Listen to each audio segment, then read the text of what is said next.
നാളത്തെ ദിവസം തിരുവാതിരയാണല്ലോ. അതിനായിട്ട് എല്ലാവരും തിരുവാതിരപ്പുഴുക്ക് പുഴുങ്ങുന്നുണ്ട്. നമുക്ക് ഒരു തിരുവാതിരപ്പുഴുക്ക് തയ്യാറാക്കാം. അതിനായിട്ട് രാവിലെ തന്നെ വൻപയറും മുതിരയും വെള്ളത്തിലിട്ട് കുതിർത്ത് വെച്ചിട്ടുണ്ട്. ഇത് നമുക്ക് വേവാനായിട്ട് ഒരു കുക്കറിലോട്ട് ഇട്ട് കൊടുക്കാം. എന്നിട്ട് വെള്ളം ഒഴിച്ച് വേവാനായിട്ട് വെക്കാം. ഈ മുതിരയും വൻപയറും വേവുന്നതിനായിട്ട് നമുക്ക് അടുപ്പത്തോട്ട് വെക്കാം. ഗ്യാസ് ഓൺ ചെയ്തു. പിന്നീട് പുഴുക്ക് തയ്യാറാക്കുന്നതിനായിട്ട് എടുത്തിട്ടുള്ളത് ചേന, കപ്പ, കാച്ചില്, കിഴങ്ങ്, കൂർക്ക, പച്ച ഏത്തക്കായ, ചേമ്പ്. ഒരു മധുരക്കിഴങ്ങ് ഉണ്ടെങ്കിൽ ചേർക്കുന്നതിന് നല്ലതാണ്, നല്ലൊരു ടേസ്റ്റ് ആയിരിക്കും. പക്ഷേ നമ്മുടെ കയ്യിൽ അതില്ല. അതുകൊണ്ട് ഇത്രയും സാധനങ്ങൾ വെച്ചിട്ടാണ് തയ്യാറാക്കുന്നത്. ഇത് നന്നായിട്ട് കഴുകി കൊണ്ടുവരാം. നമ്മുടെ പച്ചക്കറി സാധനങ്ങളെല്ലാം അരിഞ്ഞത് നന്നായിട്ട് കഴുകി വൃത്തിയാക്കി ഒന്നിച്ചിട്ടിട്ടുണ്ട്. ഇത് വേവുന്നതിനായിട്ട് നമുക്ക് ഗ്യാസ് ഓൺ ചെയ്ത് ആവശ്യത്തിന് വെള്ളം ഒഴിച്ച് വെക്കാം. അതിനു മുൻപ് ഇതിനകത്ത് മഞ്ഞൾപ്പൊടി ഇട്ട് കൊടുക്കാം, ഉപ്പിട്ട് കൊടുക്കാം,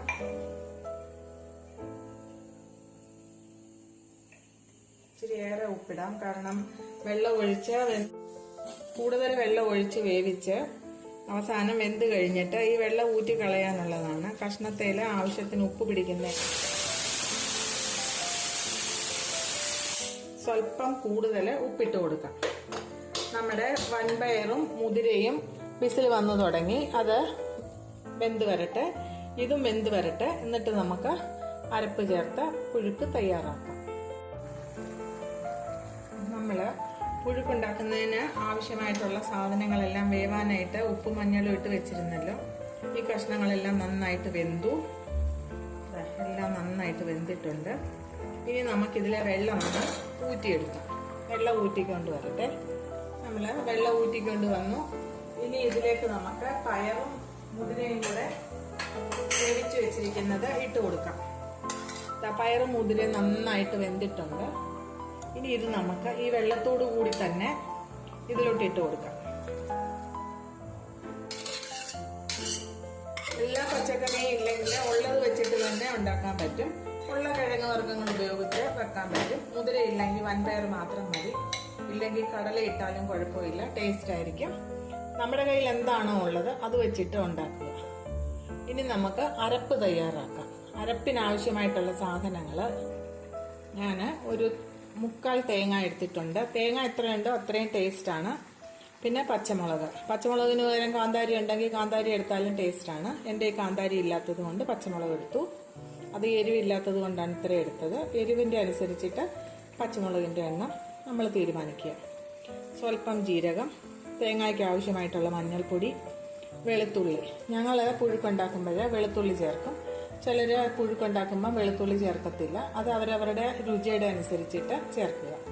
പിന്നീട് കറിവേപ്പില. ഇതെല്ലാം കൂടെ നമുക്ക് ഒന്ന് ചതച്ചുകൊണ്ട് വരാം. തോരൻ പാകത്തിൽ ചതച്ചുകൊണ്ട് വരാം.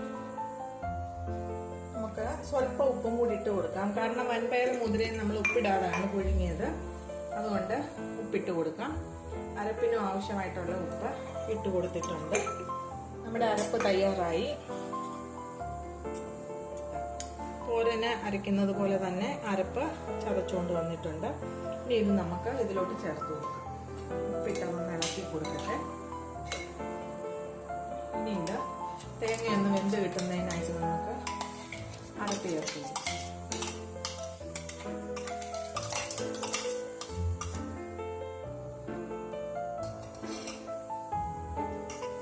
ഇനി അരപ്പൊന്ന് വേവുന്നത് വരെ നമുക്ക് വെയിറ്റ് ചെയ്യാം. നമുക്കൊന്ന് അടച്ചു വെക്കാം.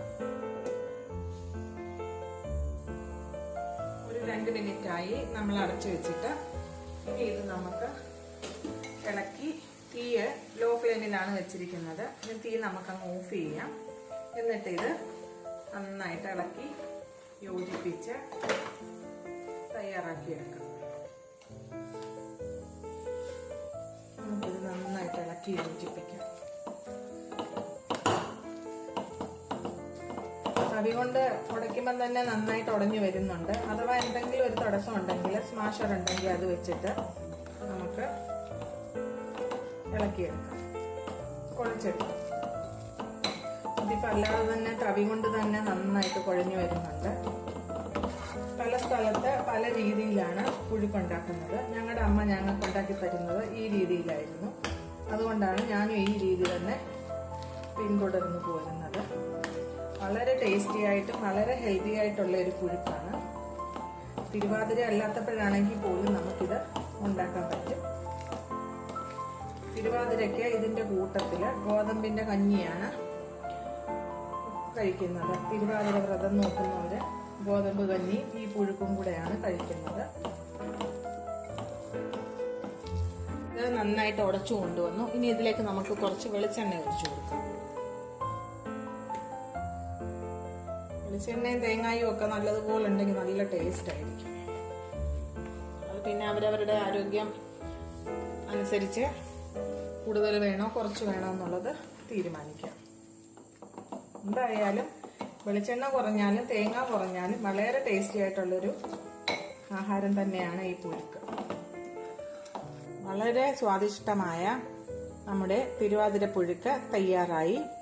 എല്ലാവരും ഒന്ന് ഉണ്ടാക്കി നോക്കണം. തിരുവാതിരയ്ക്ക് ഉണ്ടാക്കാൻ പറ്റിയില്ലെങ്കിലും തിരുവാതിര കഴിഞ്ഞാണെങ്കിലും ഇടയ്ക്കിടയ്ക്ക് ഇത് ഉണ്ടാക്കി കഴിച്ചു കഴിഞ്ഞു കഴിഞ്ഞാൽ നമ്മുടെ ആരോഗ്യത്തിന് വളരെ നല്ലതാണ്. വളരെ ടേസ്റ്റും ഉണ്ട്. അതുകൊണ്ട് എല്ലാവരും തീർച്ചയായും ഉണ്ടാക്കി നോക്കി കഴിച്ചിട്ട് നിങ്ങളുടെ അഭിപ്രായം കമന്റ് ബോക്സിൽ എഴുതണം.